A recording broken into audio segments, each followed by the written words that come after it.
He was sitting in his office talking to Tyrion when the commotion began outside. Jumping up, he ran to the door just as Jorah reached it, Loras running after him. His first thoughts were that something had happened to Jon. But while the expression on Jorah's face was worried, it wasn't panicked. Before he got the chance to ask the guard anything, though, Jorah was speaking. "My lord, you must come. Jon's been summoned by the king." Jorah said as he tried to catch his breath. "Summoned? What happened?" Jaime asked. "We were coming back from the tavern, my lord, when some gold cloaks and a king's guard stopped us, telling Jon had to come with them. Then Sir Barristan turned up, and Jon sent me to tell you, my lord." "I think it's to do with last night, the fish lord," Jorah said as Loras looked on angrily. "Sir Barristan was there when they took Jon?" Jaime asked, holding on to the one positive piece of news. "Aye, he was, my lord. Got very angry at the other king's guard, he did," Jorah said with a smile, his breathing a little steadier now. "And Aelers is with Jon also?" "Aye, my lord, he is." "Right, Loras. You and Jorah go give me a dozen guards. Make sure Arlen and Farrow are among them. We'll meet you outside," Jaime said. He watched as Loras and Jorah rushed out and turned to Tyrion, who was looking at him speculatively. Jaime nodded at him and walked to get his sword and strap it to him, Tyrion jumping from his chair. "Jaime, you can't just barge in there armed." "I know that. But whatever the damn fish is saying, when I turn up, I want them to know just how angry I am at it. To them, Jon may have no status, but I do. And I'll leave them in no damn doubt that these actions have angered the Warden of the West," Jaime said, his voice cold and calm. "All right, I'll go get Geryon. We'll follow as quick as we can," Tyrion said, and Jaime smiled at him. "Thanks, brother." Once he was ready, he rushed out of the room, quickly making his way to the courtyard. He was pleased to see Jorah and Loras had done as he asked. The guards were assembled, Arlen and Farrow at the front of them, armed and ready to go. Knowing Sir Barristan was with Jon had calmed him down somewhat. Should the worst come to the worst, then Barristan would protect the king, but still he would take no chances. Arlen and Farrow were his own two guards. He'd picked them out personally from among the ranks of the household guards at Casterly Rock. He had ensured, after Cersei's attempt at Jon's life, that each of his family would be protected by the very best. If he could, he'd have given them to Jon, though. As good as Jorah's and Alyr's were, his guards were better. But people thinking Jon a bastard paid no attention to him having bastards for guards. They would, with Arlen and Farrow guarding him. He nodded to the men, and they turned and began to walk quickly to the Red Keep. Riding would be quicker, but the time needed to ready the horses would be time wasted. He hadn't expected Tully to bring a complaint against Jon. He'd assumed the man would, after speaking to his lords, realize he'd made a fool of himself. He'd underestimated the man's pride, or perhaps his hatred for Jon ran deeper than he thought. "He'll be fine, Loras," Jaime said, turning to his squire, who looked as agitated as he felt. "I should have been with him, my lord," the boy said dejectedly. "Really? Did you know the king was going to order him to court?" Jaime said, looking at him. "Of course not, my lord." "Then how were you to know that he may need you with him, Loras? I know he's your friend, and you both want to protect each other, but you can't be with each other every minute of the day. All you can do is be there for each other when you can." Jaime said, and Loras looked up at him before nodding. "Jon will be fine, my lord," Loras then said determinedly. "Aye, lad, he will." Jaime reached out to ruffle the boy's hair, getting a forced laugh in return. It took them a few moments to make it to the Red Keep, and they were then escorted through the halls by a rather large number of guards. Jaime knew his appearance at the head of a dozen guards would provoke a reaction, and he was glad of it. Let them know just how valued Jon was to the Warden of the West. It would stop them doing something like this again, without thinking through the consequences. When they reached the main door, they were asked to disarm. Instead, though Jaime refused and told his men to wait outside unless they were called, his actions getting a furious reaction from the captain of the guards. "Loras, hand Arlen your sword. You'll come in with me. The rest of you wait here unless I call for you." "My lord, surely you're not suggesting," the captain said. "I suggest nothing, but unlike you, I've seen what happens when a lord paramount gives up his weapons to a king."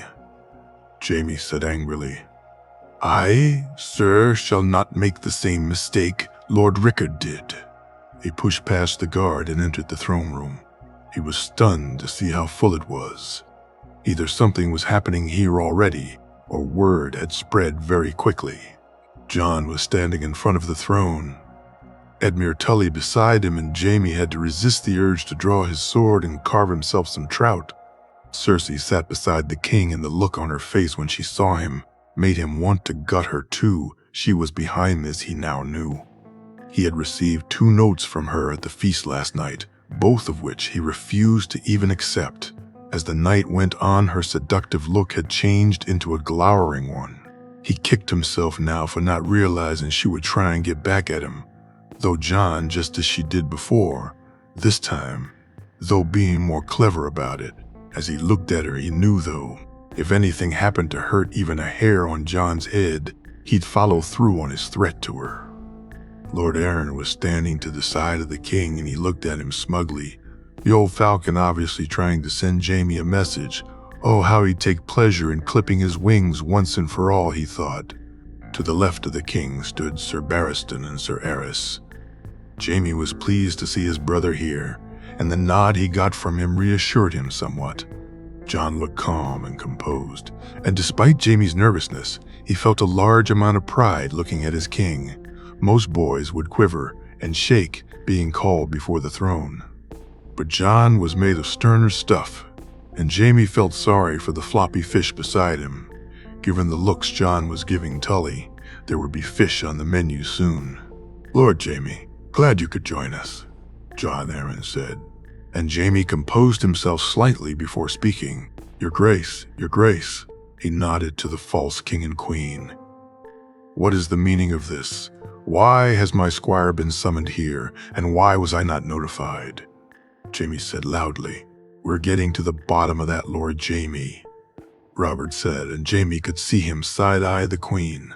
He and Loras moved behind Jon, and he was happy at the small smile he gave them both.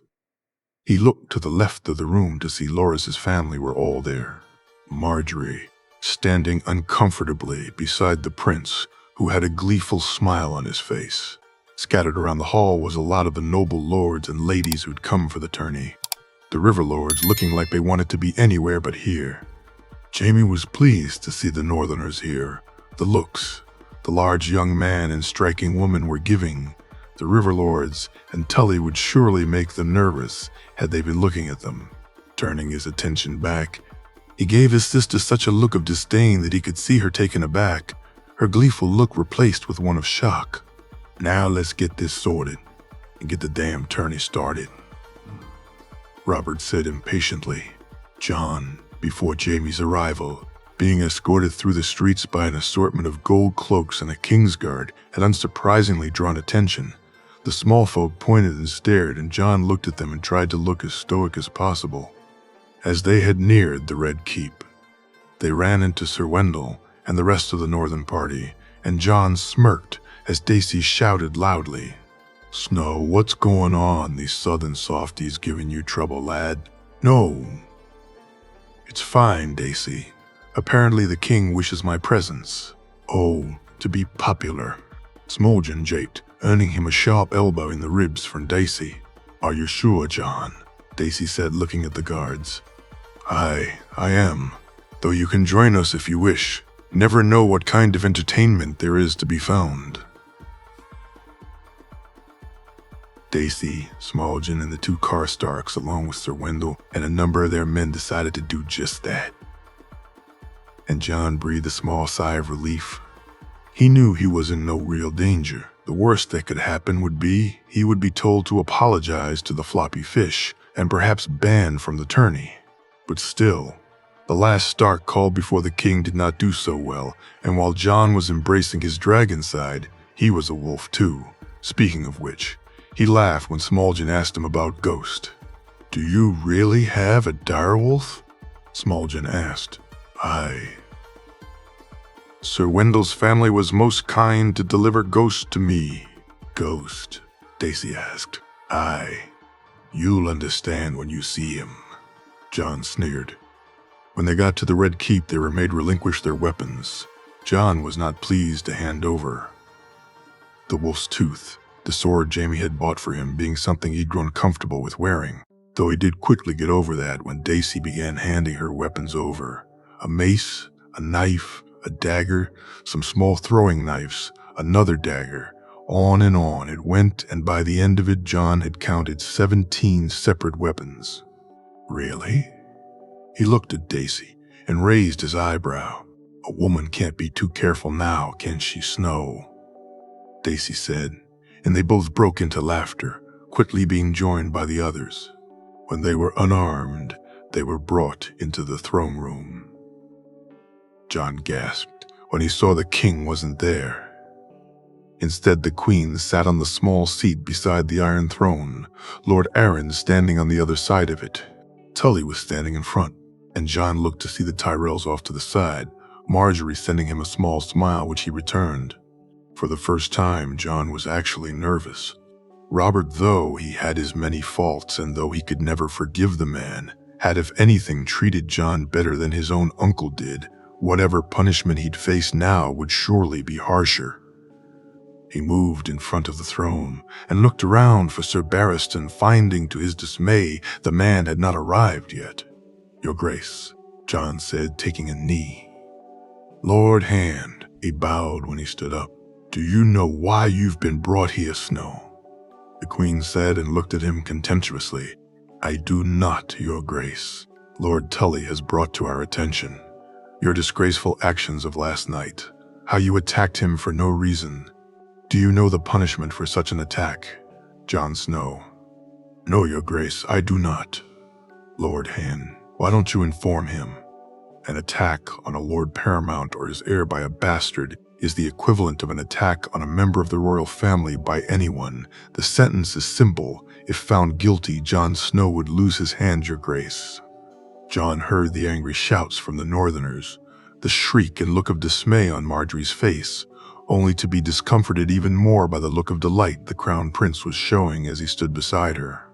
He looked to see the River Lords looking down at the ground, apparently honest enough to show shame, though he doubted any would be willing to go against their liege's son. "Do you have anything to say, Snow?"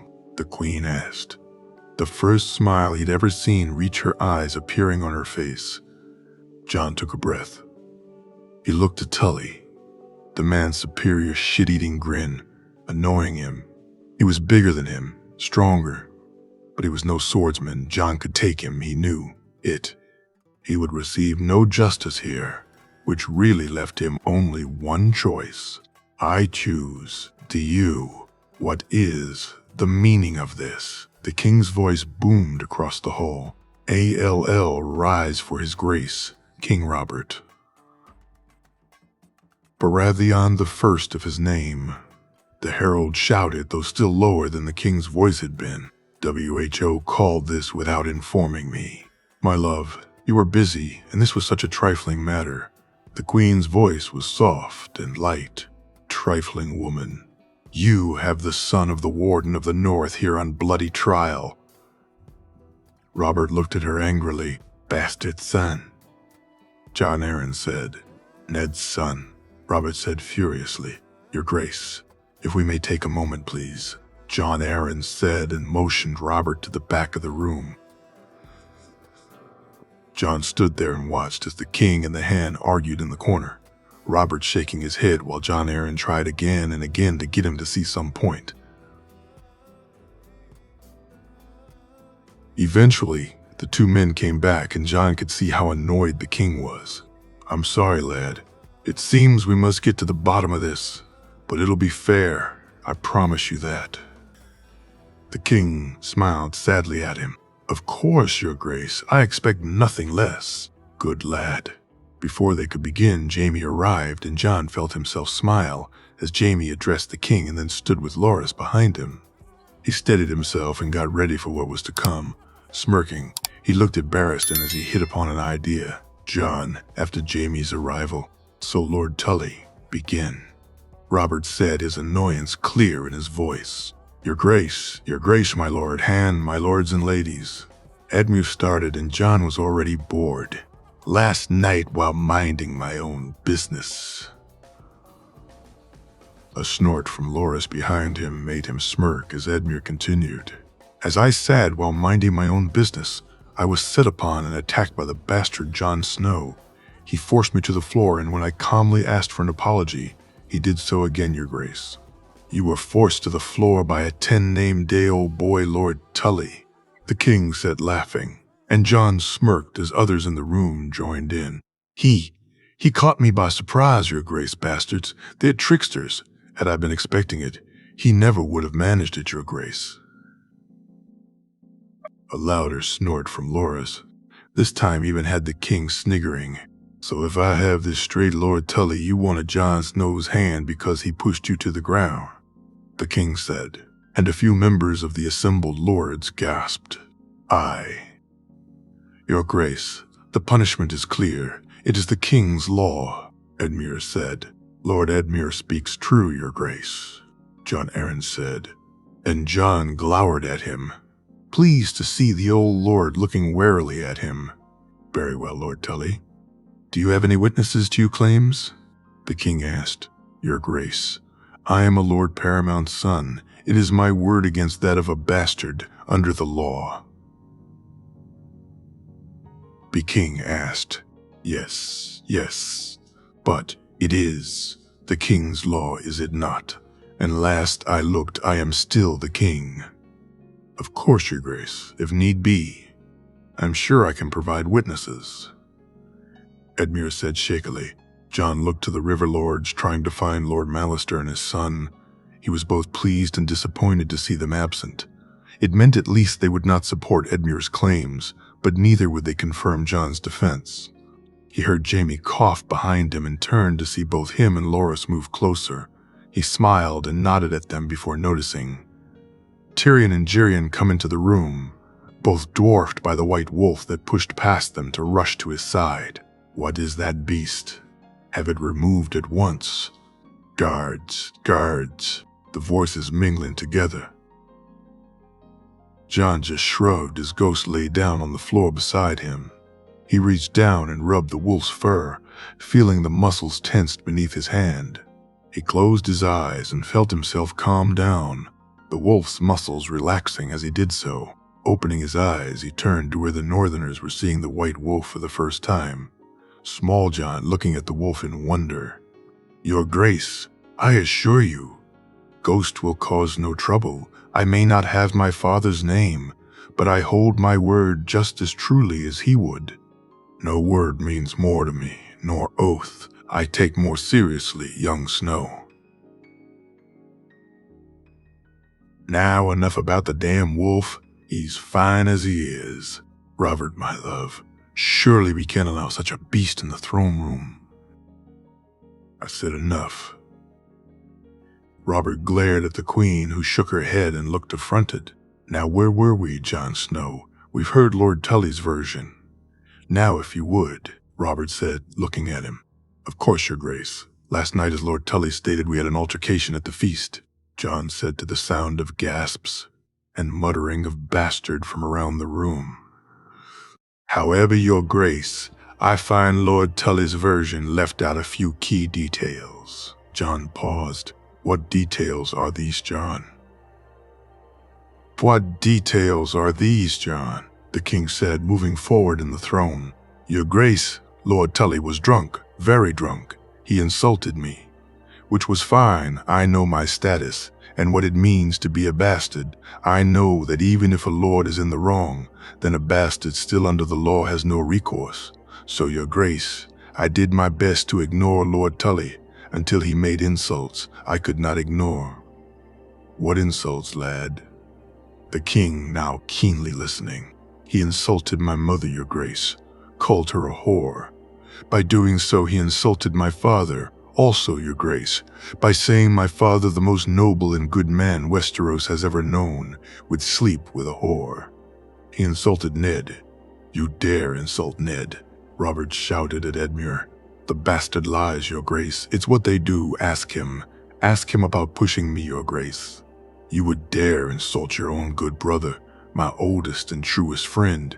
You're lucky my hammer is put away, or they'd be wiping you from the very place you stand. Your grace, Lord Tully denies the bastard's accusation. We must believe him. Jon Arryn said. Jon watched in amusement as Lord Arryn struggled to rein in the king's temper. He had to give Edmure some credit. He half expected to be standing in a pool of water by now, but perhaps it was the fact it was still a bastard making the accusations which gave him comfort. Can you prove your words, lad? The kings asked. I can, your grace, but I won't. I'll not have anyone else fight my battles for me. I was raised better than that. Aye, that you were, lad. The king smiled at him. What of the fact you pushed Lord Tully to the floor twice? Jon Arryn said, clearly trying to get to another part of the topic, one where the king's feelings for Ned Stark may play out more in Lord Tully's favor. Lord Tully fell. My Lord Hand, twice. He really was quite drunk, Jon said. And the king laughed again. Blier, you're a damn lying bastard. You pushed me. Your true nature is showing here, bastard. What about the words you spoke to, Lord Tully, young Snow? The queen said, and Jon bristled. Words? What words? The king asked. He called me an oathbreaker, said my house would fall with me leading it. Is that true, lad? Not quite, your grace, Jon said. I called his house oathbreakers and said that a house ran by a drunken fool would surely find its level quite soon. Jon said, and this time even Robert looked taken aback. Explain yourself, lad, the king said, and Jon took a breath. Last night, Lord Tully was so drunk he thought it prudent to attack a 10-name-day-old boy. First with his words and then twice made an attempt to attack me physically, your grace, both of which ended up with him falling on his arse, begging your pardon, your grace. Jon said and watched as the king laughed loudly. Surely a man who would drink so much that he could barely stand, let alone control his mouth or actions, is not someone fit to rule a noble house, let alone be Lord Paramount one day. So I informed Lord Tully of this, and apologized both to his lords and to the lords and ladies present for having to suffer him. The king laughed loudly, and Jon bit his cheek to stop from doing likewise. You also called his house oath-breakers, though, did you not? Lord Arryn said. I did, my lord. You see, the bastard admits it. From his own words, he admits what he said, Edmure said gleefully. I'm sorry, my lord, but either I'm a liar like all bastards, or I'm telling the truth. Surely it can't be both. Jon said, and most of the room burst into laughter. I? You, Wyatt. You still have not explained calling House Tully oathbreakers. And bear in mind, young Snow, that this is the house of my good brother and good father you call into question, Lord Arryn said. And even the king looked shocked at the anger in the old man's voice. Jon held his tongue. Spelling out Lord Arryn's bias would do him no favors. It's the king he needed to convince, and accusing his foster father of not being fair was not the way to go. I did, for are they not? Jon said, and watched as both the king and the hand looked at him angrily. Explain yourself, boy. The king growled at him. House Tully swore an oath to a king and broke that oath. They swore to serve in perpetuity and broke that oath, your grace. A man who kills is a killer. A man who steals is a thief. A house that breaks an oath are oath-breakers, are they not? Not an oath to the damned dragons, the king said angrily. Your grace, what if someone was to say the same of the oath they swore to you? Jon said, and watched as first the king looked as if he would attack him right there, and then seemed to calm himself some. No one would dare. The king said, and murmurs of agreement were heard around the room. Of course not, your grace, but it does not change the truth. Someone who breaks an oath is an oath breaker. You speak out of turn, boy, Bordarin said. I speak the truth, my lord, as my father would if he was standing here in my stead. There was silence for a few moments. Jon Arryn looked at him with hate in his eyes, and Jon stared right back at the man. Let him dare stand and judge of a dragon. One day soon the tables would be turned. He looked then to the king, who seemed torn, which really was the best he could hope for. Around him, the lords and ladies were speaking to each other. He knew some would care not what he said, and would expect a bastard to be punished. Others, though, perhaps would listen. He could see Lord Derry, Lord Mooton, and one or two of the Crownlands. Lords who supported his father were impressed. The lords of the Narrow Sea were looking on intrigued, while the expression on the lords of the Reach were mixed, the most devout shaking their heads, while the largest, most loyal to his family previously were looking pleased. He saw Lady Olenna and Lord Mace were looking at him with approval, and he nodded to them, much to Lady Olenna's amusement. Finally, he caught Marjorie's eye, and though she gave him a welcoming smile, she looked worried. He couldn't help but smirk at her and roll his eyes, holding back a snort as she giggled. As the king took more time, the voices grew louder, before finally Robert seemed to have reached a decision. Enough. The king shouted, What am I to do here? You both say one thing, and neither of you has produced witnesses to prove your point. Who am I to believe? The law is clear, your grace. Jon Arryn said, I'm not taking the lad's hand for this, Jon. What's next? Burning people, the king said.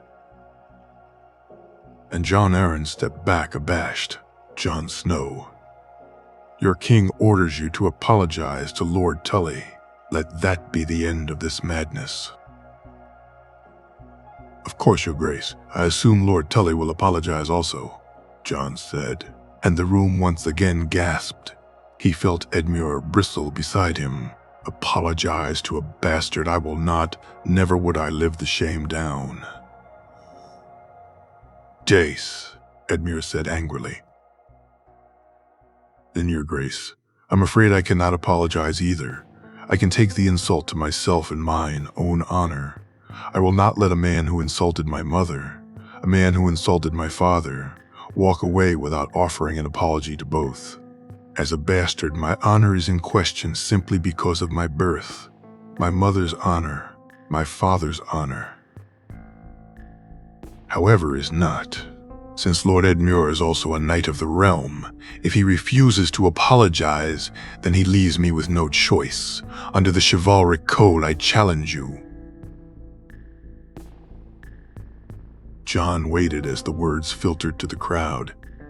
He looked to Sir Barristan, who was smiling at him, though the knight also showed some concern, which he tried to alleviate with a nod. He felt Jaime take a step behind him and looked to see the assembled lords mutter to themselves. I accept the bastard's duel. When I beat you, bastard, you will apologize. We shall meet with swords at his grace's pleasure. You are mistaken, sir. An honor duel is not fought with swords. Is that not right, Sir Barristan? Jon said. Aye, lad. You speak the truth. An honor duel is fought as knights fight, a joust. Sir Barristan said. The king looked at him as if to say, Are you sure about this? And Jon shrugged and laughed. The king couldn't help but join in, laughing loudly. Very well. Before the final of the joust, we shall have an honor duel. Let it be known, the loser shall apologize to the winner or risk the wrath of the king. The king said loudly, Your Grace. Edmure said, turning to leave. Your Grace, Jon said. And the king smiled at him. Good luck, lad, the king said as he dismissed him. He turned to see Jaime glowering at him. Loras, though, was smiling beamingly. A joust for honor, fitting right into the chivalry his friend loved. He whistled and Ghost jumped up and they made their way towards Tyrion and Geryon and the Northerners who now blocked his path. He nodded to Ghost and looked at Smallgen. the wolf immediately jumping up and knocking the large Northman to the ground, much to Daisy's enjoyment. "What were you thinking, John? You should have just apologized," Jaime said angrily. "He insulted my mother, my lord, insulted my father. No way in hell I'll apologize to him." A joust. "John, it's too dangerous, and even if it was not, you may still lose." "Aye. But think of what it'll be like if I win. Think of the story, my lord." "Forget it, John. You should not be so careless." "Careless, Jaime? I thought it was being bold," John said, and looked, as Jaime seemed to finally understand. Tyrion. Sitting in the crowd as the melee was about to begin, Tyrion thought over the conversation he had with John. He had been impressed to find that even after what had occurred in the throne room, the boy had quickly moved on. When he had come to him to discuss a deal involving the Mormonts, Tyrion was surprised that he hadn't thought of it first. A West Coast alliance would serve them well. Of course, there were hurdles to be navigated. John had made it clear that it would require some investment on their part to get things started, but the idea itself was one that deemed such an investment necessary. The Eastern Coast deal with the Manderleys had been a great boon to them, but there was more room for expansion in Essos than they could handle without hurting them in Westeros. Until now, using the Mormonts and Bear Island for the Westeros trade would allow them to expand further east. The potential was extraordinary. He knew John had wanted to help his fellow Northmen, and if that was all this was, he may still have gone along with it. They owed the boy after all. It seemed, though, that John had a gift for logistics, that along with his knowledge of the North allowed him to see something that Tyrion had not. If it made them even half what they did with the expansion to the east, then it was more than worth it. He looked to the king and Jon Arryn then and smirked.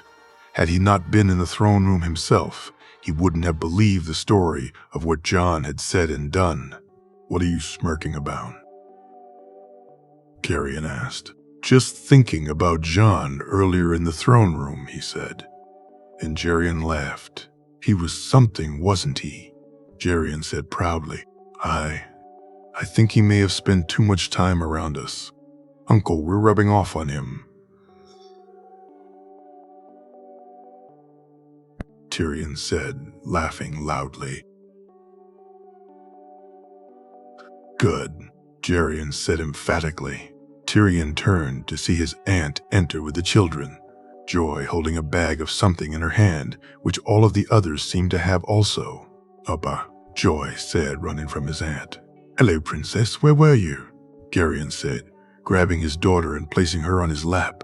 "Auntie took us John, then peanuts," the girl said, holding a bag of peanuts in her hand. "Peanuts, Joy," Garion said with a smile.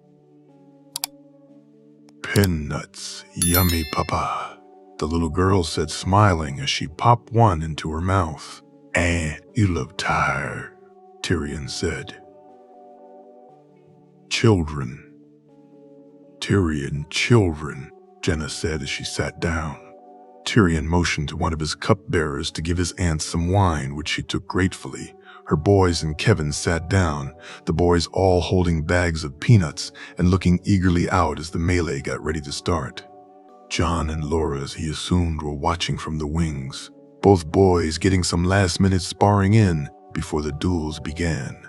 "Your graces, my lords and ladies, men and women of King's Landing and the Seven Kingdoms, in honor of His Grace's glorious victory over the dragons, we hereby welcome you to the tourney of King's Landing and to the first event, the melee," the herald said, and the competitors bowed to the king. Tyrion watched on as the melee began, swords clashing, maces being swung. He looked to see the king almost itching to be out there himself, while beside him his sister the queen looked bored and spite-filled as usual. Had anything happened to Jon today? Tyrion felt his sister would not be long for this world.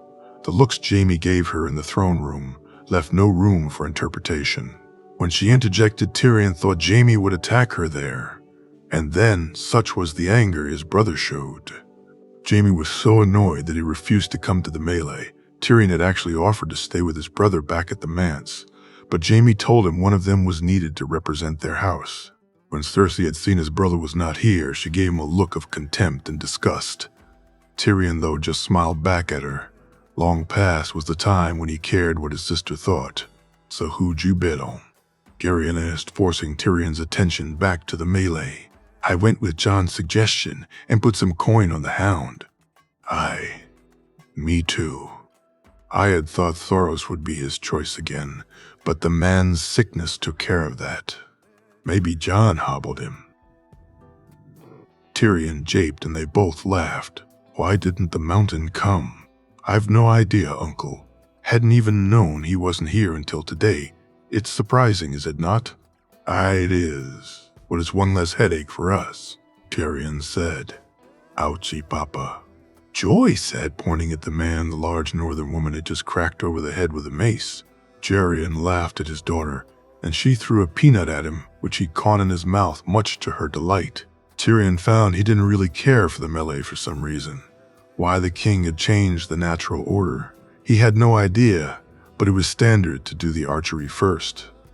He looked on as the northern woman and a large northern man took out another 2 opponents.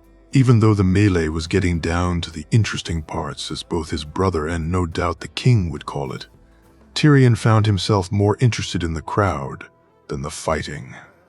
He had already received the first reports from Elion, some of which he knew already. The tension growing between the Tyrells and the crown prince's behavior. But 1 or 2 things had caught him by surprise. The rumor of the Master of Coin and the Hand's wife seemed more than likely to be true, given how much happier the woman looked with the slimy man beside her than she ever did when with her husband. The man's rapid rise through the ranks no doubt helped by both the Hand and his wife's patronage. Elaine's notes that the man was most likely an embezzler interested him also. Finding out who was sleeping with who and which house was plotting against which house to Tyrion seemed more a battlefield he could compete on, which perhaps was why his brother liked fighting so much. Down to the final 4. Tyrion said. Loras. He didn't know whether to be angry at, proud of, or scared for his friend. Some of what Jon had done and said in the throne room had made him feel each of those emotions. In the end, he probably felt relieved more than anything. When they had suggested taking Jon's hand, he'd felt so scared that he couldn't see a way out of it. He had thought that was it. There was no way they'd allow Jon to just walk out of there, not if they were threatening him with the loss of his hand. But watching Jon speak, listening to what he said, he almost broke out in a smile before realizing the seriousness of what was going on. Instead, he composed himself like Lord Jaime had shown him and schooled his face as best he could. Once it was over, and he realized that Jon would be facing Lord Tully in a joust, he couldn't wait to see it happen, to see whether or not his friend could beat the fish. He listened as Lord Jaime gave Jon a piece of his mind and watched as Jon defended himself. Eventually, Lord Jaime reluctantly accepted, but he had left them to their own devices and didn't accompany them to the melee. Pay attention, Loras, or else the next time I'll follow through on the swing, Jon said, holding his sword to his arm. Sorry I was elsewhere, Loras said, coming back to the spar at hand. The 2 boys continued their warm-up, neither really giving it their all, but still trying to make up for their missed time that morning. Jon had had his early morning spar with Lord Jaime, something Loras still wasn't a part of, though Lord Jaime did give him a private spar later each day. But both boys had wanted to both spar earlier and to work on teamwork for the melee, feeling that barring a really bad draw, they'd both make it that far. Well, we're done, Jon said as he once again held his sword to Loras' arm. You better pay attention during the duels, otherwise I'll be fighting in the melee all alone, Jon said only half seriously. Come on, the melee will start soon. Perhaps that will help clear up my head, Loras said. Though since your head's empty anyway, do we really need it to be cleared up? Jon japed and Loras took a swing at him with his sword. The 2 boys laughed as they walked to the side of the training area, the competitors for the melee all getting ready to enter and be introduced to the crowd. Loras had put his coin on the hound after Jon had convinced him that with Thoros out there was no one to beat the man. He had initially wanted to back Roland Storm, having seen the man in the training area and seen just how big and strong he was. But in the end had gone with Jon's idea after Jon pointed out that while he may match the hound's size and strength, he was far slower. Good luck, Daisy, and try and bring Smoljan back in one piece, Jon said, and the large Northman glared at him. You're lucky I'm too old for the duels. Snow, otherwise I'd put you on your arse, Smoljan said, laughing. I suppose I'd just have to call Ghost again, Jon said, and the large man paled as the white wolf suddenly appeared. Keep that fucker away from me, he's not right, Smoljan said as Daisy slapped him on the head. Good luck to you both. The North remembers, Jon said loudly. The North remembers, they shouted back. Loras watched on as the competitors were introduced. He could feel both his and Jon's excitement building. One day they too would be taking part in a full-on proper melee. Until then they could pick up some tips which may help them in their own one. They found a nice spot where they could sit and see clearly and waited for it to begin. Watching as the first competitors were defeated and seeing them come back, it suddenly dawned on Loras that the melee seemed to have much different rules than the duels, where there it was, points or a yield. Here, though, yielding seemed an option. It was much more likely you would be too hurt to continue. Is that what our melee will be like? He turned to ask Jon. I don't know. I suppose it will be a little like that, depends on the king. Jon shrugged. I thought it'd just be the same as the duels, you know, a yield. Loras said. Aye, perhaps it will. Won't matter though. As long as we stick together, we'll be fine, Jon said, smiling. He nodded and looked back to the melee. The different weapons fascinated him. He and Jon had trained in most, but both concentrated on the sword. As he watched, he could see some weapons had advantages and disadvantages. Daisy Mormont wielded a blunted, lighter version of the mace. Jon said her family were known for. She was as dangerous a foe with it as he or Jon were with a sword. Had he not known Jon, he would probably have mocked at the idea of a woman warrior. But his friends said the Mormont ladies were as fierce as any man, and the she-bears of Bear Island were widely feared and hugely respected in the north. Watching as Daisy cracked skull after skull with her mace, Loras could do nothing but agree. Watch this, Jon said as Daisy with her mace and Smoljan wielding a greatsword one-handed moved towards Lord Jan Royce. Lord Jan and his eldest son Andar had made the mistake of thinking two northern savages, one of whom was a woman, were no match for the famed Knights of the Vale. Before they even had a chance to attack the Northmen, and women were upon them. Andar making the error of smiling at Daisy and thinking a woman would be flattered. An error he'd not soon forget, as he was now lying on the ground barely conscious, while Daisy and Smoljan attacked his father. Loras couldn't help but smirk. They were playing with the man, toying with him. Daisy would occupy him for a moment before stepping back, and then Smoljan would begin. He watched as Lord Jan tired, the two younger warriors wearing him down, a hard strike from Smoljan almost costing the Lord his head. Within moments it was over, Daisy's mace catching the Lord's arm and loosing him his sword. I yield, Lord Jan said, looking humbled as his son began to come around. Well met, Lord Jan. Well met, Lord Jan, Daisy said with a small curtsy, and Loras almost guffawed, something he did but a moment later. Who's next to face Goatsbane? Smoljan bellowed. Marjorie.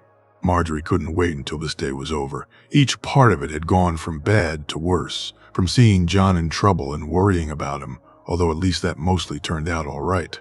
She would, however, be certain, speak to him and chastise him for risking himself in a joust of all things. That had been bad enough. But given what had happened earlier that day, This was turning into one of the most trying she could ever remember. She had been invited to break her fast with the prince and queen. Her grandmother was delighted. She, however, was not. The night before had been a horrible experience. Every moment she'd spent with the prince was one she hated. From his inane boasting, to his snide comments, to his put-downs of John and his laughing at her brother. The prince proved himself a horrible person, and this morning had shown just how horrible he really was. She walked through the corridors, her escort leading her to the small private dining area where she'd break her fast with Joffrey and the queen. As she passed what she assumed to be one of the royal children's rooms, given the Kingsguard standing outside, she could hear crying and a voice asking someone to stop. She moved to the door, only for the Kingsguard to block her way. As she did so, she heard a girl's voice and could make the words out more clearly. "Ouch. Sorry, Joff. Sorry. Please. Sorry." A little girl cried. Marjorie turned to the Kingsguard and looked beseechingly at him, the man's pockmarked face looking as concerned as hers. "Perhaps, sir, if his grace knew I was here, he may care to accompany me to break our fast," Marjorie said, and the Kingsguard nodded. "I shall inform his grace," he said, and turned to enter the room. Following after him, Marjorie was disgusted to see Joffrey standing over a small girl and boy. Both were crying, but the girl was especially upset as Joffrey tore the head off a rather beautiful doll. As she looked around the room, she could see other broken toys, and the look on the prince's face was one of absolute glee. "I told you both to stay away from my room. Now you'll see what happens, you useless little fucks." "Joff, we sorry, Sir Pickles. We looked for Sir Pickles." The girl said, tears falling from her eyes. "You're lucky. I didn't find the damn ugly cat. When I do, I'll skin the fucker." "Your Grace, Lady Marjorie is outside. She was wondering if perhaps you'd like to accompany her to break your fast with her and your mother," the Kingsguard said. "Tell the damn flower to wait her damn turn. It's not like she'll wilt without me, is it?" Joffrey said, laughing loudly. "Of course, Your Grace. Perhaps, though, you should. Are you telling me what to do, you pockmarked freak?" Joffrey turned to look at the Kingsguard, and Marjorie stepped back to the door so as not to be seen. "Of course not, Your Grace. I was just saying your mother invited Lady Marjorie herself." "Very well. I'll deal with these two later. Women useless things, the lot of them," Joffrey said and turned to walk out the door. Marjorie hurried back outside to where her guards were waiting.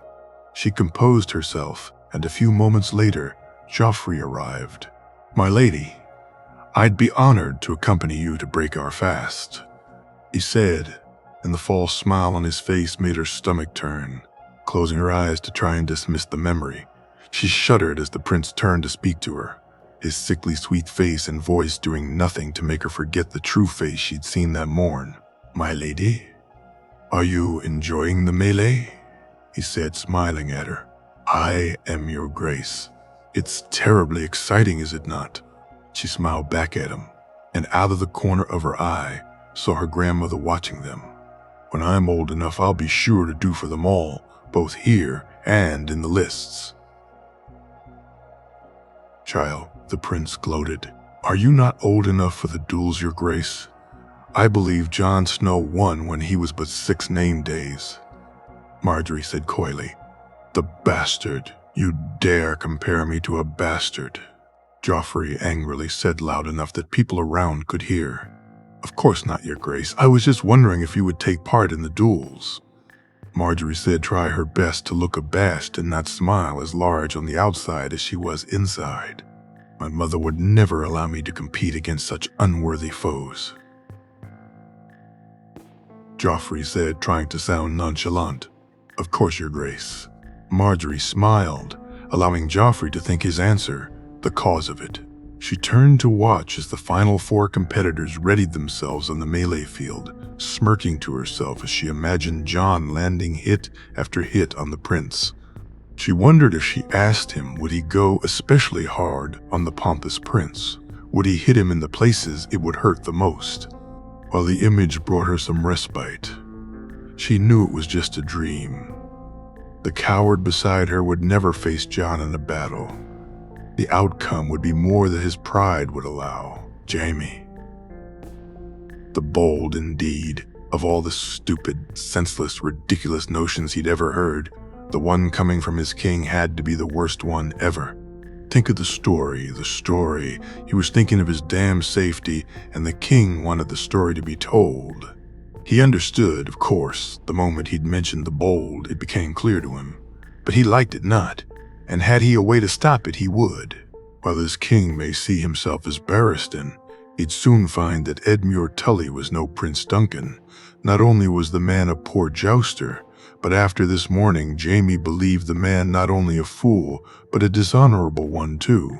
He had lied continuously while facing the king, had deliberately provided no evidence for what he said, because Jaime had no doubt he couldn't get a lord to lie for him. Why Jon had not just had he and Loras speak, he knew not, but it irked him, and he had been in a foul mood ever since. He admired his king standing up for his principles, admired him even more so for defending his family. How he used Robert's feelings for his uncle to manipulate the king was a thing of beauty. But a joust was no place for a boy, no matter if it started Barristan's legend or not. So he refused to go to the melee and instead was now standing waiting for Master Mott in his shop. "My lord, how can I help you? I hope there were no issues with your equipment," the man asked. "No, as usual.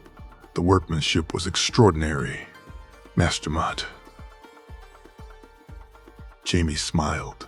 Flattery and gold were always the way to the Cahoric's good graces. "Is there something else you need, my lord?" The man's eyes gleaming at the potential profit. "Aye, there is. I need a suit of armor and a shield, but not for me, for my squire, the dark-haired lad you made the sword for." "A boy's armor? For what use, my lord? Ceremonial, fighting, or joust?" "Jousting. I need it done quickly, but of the same standard as mine own. Can you manage it, Master Mott?" "A strange request, my lord, but surely the boy's not jousting. I don't think I could allow my work be used for such a thing. Why, the boy's loss could reflect upon me." The man shook his head. "No, not in the actual joust itself. Master, the boy will be taking part in a single joust, an honor duel. Should he win, then your work would no doubt be spoken of for years to come," Jaime said, and noticed the gleam reappear. "But should he lose, my lord? Have you ever heard how Sir Barristan got his epithet, Master Mott?" Jaime said. And the smith smiled. After leaving the blacksmith shop lighted by a lot of coin, and with the knowledge that the smith would be sending his apprentice to the manse to measure Jon for his armor and to take the design for the shield, Jaime gave in and headed to the melee.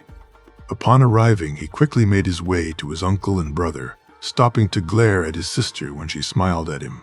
Sitting down, he turned to Joy, who held a peanut in her hand, and offered it to him. "Peanut cousin Jaime."